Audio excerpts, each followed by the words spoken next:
Hi, everybody. I'm Brittany Lewis with Forbes Breaking News. Joining me now is Senator Tammy Duckworth. Thanks for having me on. This is a full circle moment. We talked about a year and a half ago about your Evac bill. Now it's included in the FAA Reauthorization Bill. It's bipartisan. It was you serve as the chair of the Senate Commerce's Aviation Safety, Operations, and Innovation Subcommittee. This has now been unveiled, so tell us about the bill. Well, I'm so pleased. The FAA has to have its authorization reauthorized every few years. And I'm just so pleased that we were able to successfully come to an agreement in a bipartisan way. The bill is really excellent.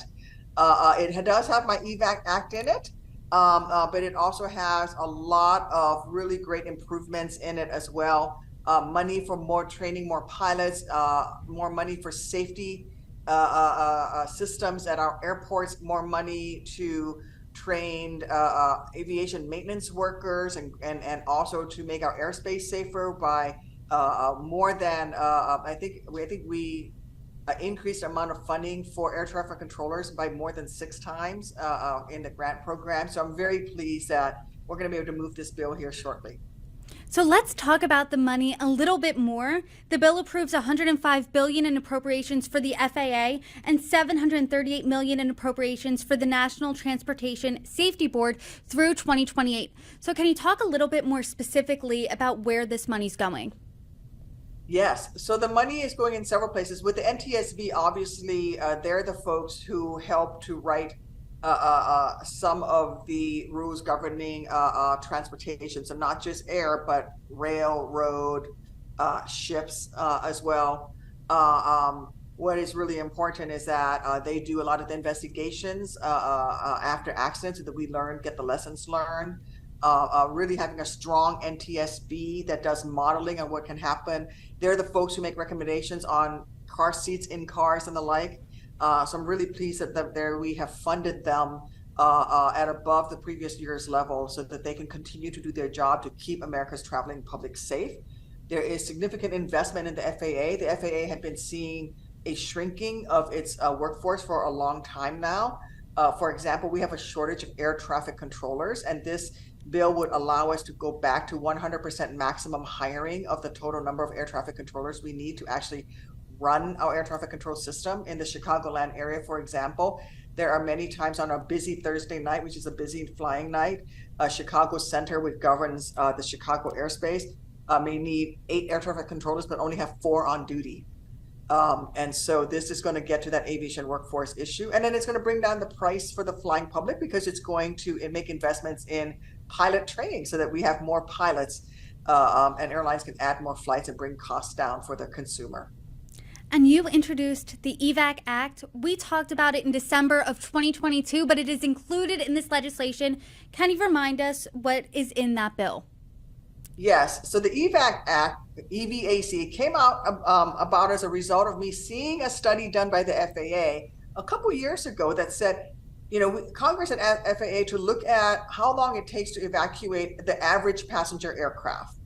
And they came back a couple of years ago and said, yep, we did the test and we were able to evacuate the aircraft in 90 seconds, which is the standard that the FAA set up in the 1960s. And I was like, wow, that's really good. You were able, wow, I can't even imagine that you can, get passengers off the average flight.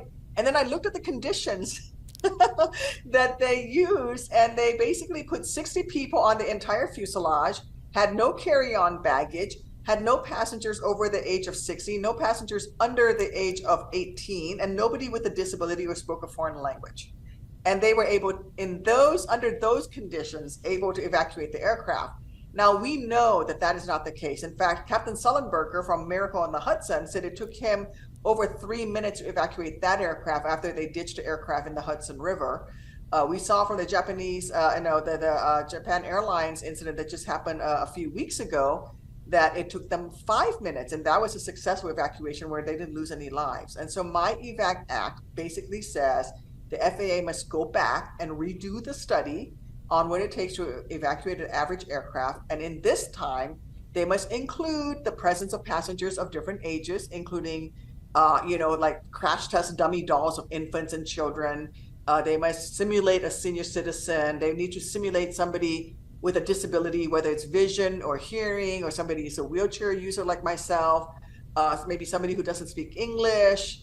They need to have carry-on baggage. They need to have cell phones plugged in, charging. They need to, simulate the current seat size and spacing on the average airplane today, and then run the test and tell us how long it takes them to evacuate the aircraft. Because this is really important for the flight crew to know and for the emergency responders. Because I don't want a firefighter when an aircraft lands and it's had an emergency and maybe the tires are on fire, to be racing in their firefighting vehicles towards an aircraft and think, oh, 90 seconds, everybody's off the aircraft, because it only takes 90 seconds to evacuate an aircraft. And it affects the priority with which they potentially could be fighting the emergency. And this way they'll know it's only been 90 seconds. It's probably going to take 5 to 10 minutes to get people off. We need to do X, Y, and Z instead to maximize saving of lives. The bill includes funding for various studies, including one for evacuation. When can we expect the results from those studies? Well, we have a timeline for the FAA. They're going to need to begin the studies right away, but we have to also give them an opportunity to conduct a full testing. And so, I would expect that they would begin the testing over the next 6 months to 2 years. And then after the testing, when you get the results, how soon after that is implementation or a change in practices? What does that look like? Well, I think we're going to get some preliminary results, and I think that is going to inform, the next key bill will be the next FAA reauthorization, when we will once again look at how to make what we need to put into the next FAA bill, and that will be probably the next big change to how the FAA operates and the requirements for passenger aircraft. But that doesn't stop Congress in between, say the next Congress that would begin next year, from if we need to do something very quickly, passing legislation more quickly then as well. And there's a lot of other studies that language in this bill. For example, I have one of my priorities was to require the FAA to look at onboard emergency kits and make sure that they are reviewing what is required medical equipment on onboard emergency kits more frequently. I've heard from folks and say, it's great that we have defibrillators on all the aircraft right now, but what we really need is insulin and epinephrine auto injectors, because people are more likely to have an allergic reaction than they are to have a heart attack on an aircraft. So these are some of the things that are in this bill. That's going to take a study, but we'll be able to act on more quickly once we get the results.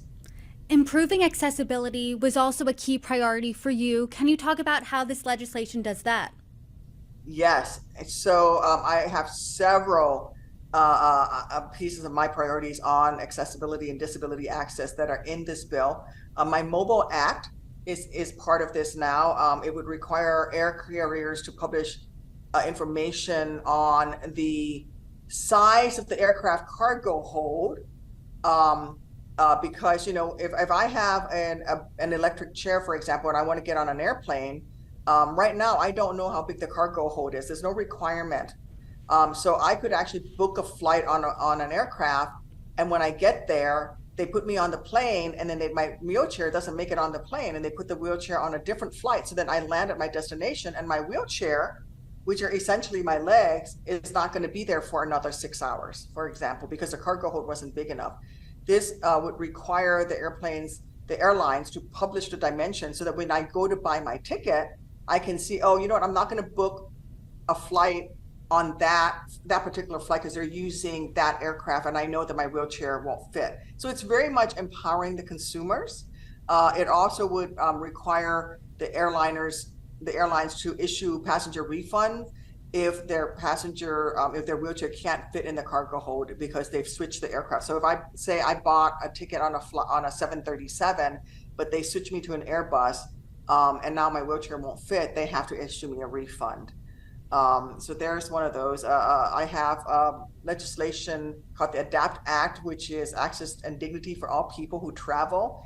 which basically would require the Secretary of Transportation to issue regulations about seating accommodations for persons with disabilities, and so that they can also have a good list of what are known service animal that can be on the flights with people, and get pre-registered so that you can have a more streamlined process to get on board.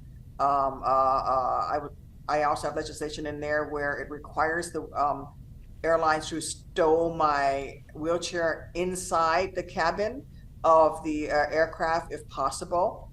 A lot of times the aircraft has the capability of carrying my wheelchair on board, but they just don't do it. And I would rather keep my wheelchair on board so that I can, need it in case of an emergency, or just to keep it safe from being banged around in the cargo hold. So there's really quite a lot. And then, of course, I also have legislation in here for and to establish a new airport accessibility grant program. It's funded at $20 million a year from the airport improvement funds, the AIP funds, in order to help airports make their facilities more accessible. So I'm really pleased with all of the wins we had in this when it comes to disability access for air traffic, people who travel by air. Both Democrats and Republicans, as we know, do travel by air. This doesn't seem to be a partisan issue. The bill passed with bipartisan support. So can you talk about where you agreed and disagreed with your Republican colleagues? Well, I think a lot of the disagreements and agreements were not necessarily party line votes, other than to back caucus members. And we were able to get to an agreement on quite a few things that we had disagreements on. Sometimes it was much more regional, so that it was much more looking at what was important for those who come from states with more smaller airports versus those who come from states with larger airports. So really, the issue wasn't so much partisan, I think, which is why we were able to come to such a good bill in a bipartisan way. And oftentimes, there were times when I was not in agreement with my Republican colleagues in the Senate, but I had Republican colleagues in the House who supported my bill. So it's everything on pilot training, to the number of additional flights to fly out of DCA, to raising the pilot age, to how we fund airport improvements. For the most part, they weren't partisan. They were much more regional and state-based and constituent-based. There have been concerns over the past few months about airplane safety because of a few highly publicized moments. One that comes to mind is the door blowing off mid-flight during an Alaskan Airlines flight. How does this bill address safety concerns? Well, we have language in there. Number one, by funding the FAA so that they could actually have the people doing the work that needs to be done. One of the things that happened over the years was that the FAA entered into an ODA program, which is a program that allows the aircraft manufacturers to basically self-certify, as opposed to having an FAA official there to certify an aircraft design. They were allowed to self-certify, and it was a program that Boeing abused, resulting in the tragedies of the two Boeing MAX 8 flights that killed hundreds of people. By funding the FAA so they could actually have enough people to do the work and not rely on industry to self-certify, we're going to be able to ensure greater safety. By funding the NTSB at a higher level, we're going to allow them to do their jobs.